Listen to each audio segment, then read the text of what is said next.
Jack and Lily's stepfather says he was the first to volunteer for a polygraph, hopeful it would help the search and ease public speculation. I know it would be a big help in the case and kind of narrow down maybe some of the speculations and just provide more evidence. Daniel Martel says during the polygraph test, he was asked several things, including whether or not he was involved in the disappearance of the children. This report confirms some of the biggest red flags about the disappearance of Lily and Jack Sullivan, which were just rumors until now.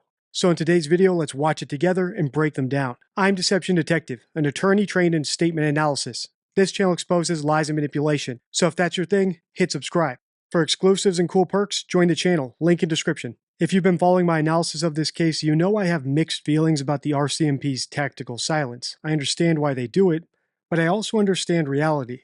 When official sources don't give out enough information, hoaxers, grifters, and speculators will step up to fill the void. That's why I didn't comment on the things we're about to discuss in this video, because I wanted official confirmation, and now that we have it, there's no reason not to. But first, here's some important background about how Canadian police use the polygraph in criminal investigations. RCMP won't say if they've identified any persons of interest, suggesting that might compromise the current investigation, but did say they've conducted polygraphs. The Truth Verification Unit is engaged.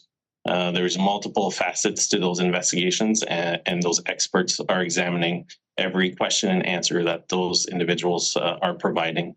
And it could guide the investigation. What's most significant is the administering of polygraph tests, says CTV's policing expert and former OPP polygraph examiner Chris Lewis.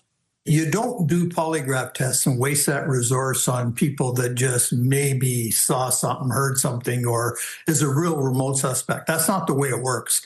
So if they're doing polygraph tests and examinations on people, those are people that they may well suspect have been involved in some way or for whatever reason aren't being honest. Now that we all have that context, that the RCMP doesn't just give people polygraphs simply because they ask for it, let's watch this new update. Lily Sullivan and her younger brother Jack were last seen in May, and since then investigators say they've chased down every lead. RCMP confirmed they've spoken with 54 people, conducted polygraph tests, and have received close to 500 tips. But yet, there's still no sign of the siblings. Jack and Lily's stepfather says he was the first to volunteer for a polygraph, hopeful it would help the search and ease public speculation. I know it would be a big help in the case and kind of narrow down maybe some of the speculations and just provide more evidence. Daniel Martel says during the polygraph test, he was asked several things, including whether or not he was involved in the disappearance of the children. He says both his cell phone and that of his estranged wife were confiscated and searched by investigators. There's a lot to unpack here, but if we read between the lines, it seems like the RCMP is treating Daniel as a primary suspect, whether he realizes it or not. Sure, he did volunteer to take a polygraph test, but that doesn't mean the RCMP would indulge him just because he asked, let alone ask him questions like, did you have something to do with your kid's disappearance? As a side note, and this is one of my biggest problems with the polygraph test in general, every polygraph test is voluntary. The process is too involved and too invasive to do unwillingly. Also, the reporter referred to Malaya Brooks Murray, the mother of Lily and Jack, as estranged from Daniel.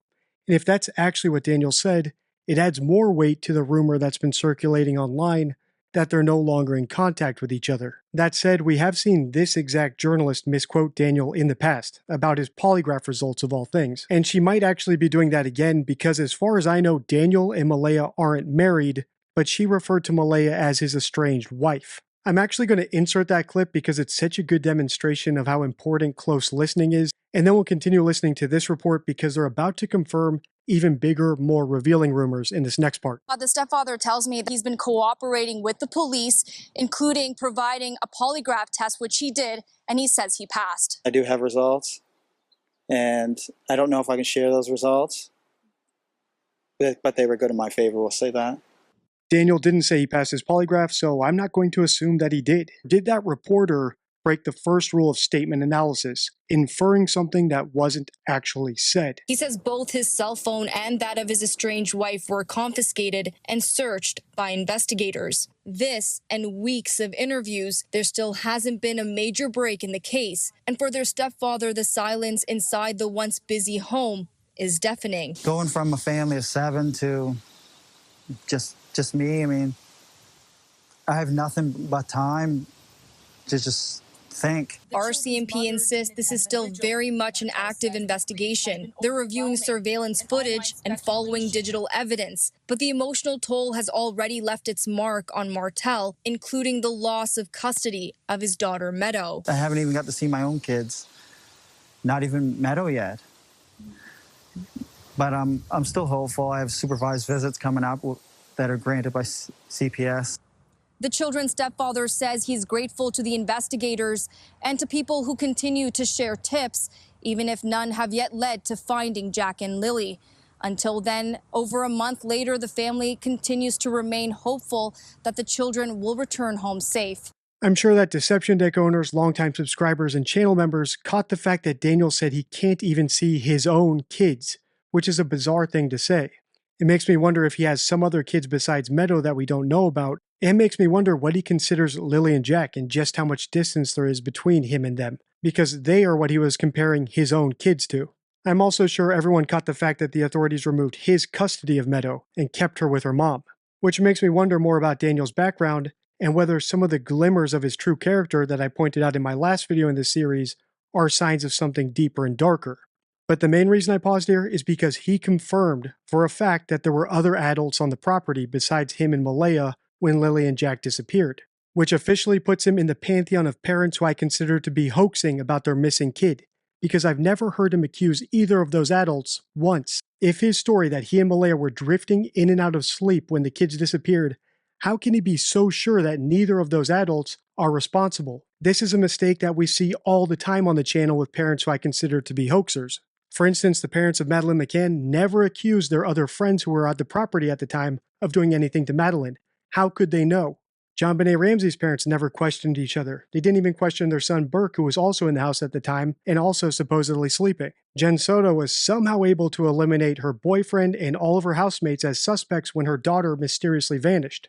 The list goes on and on. Sebastian Rogers, Summer Wells, William Turrell. The only parents who I think are innocent, the parents of Dylan Ehler, had their entire family torn apart because they couldn't stop doubting each other and accusing each other. And that's what happens when you actually don't know what happened.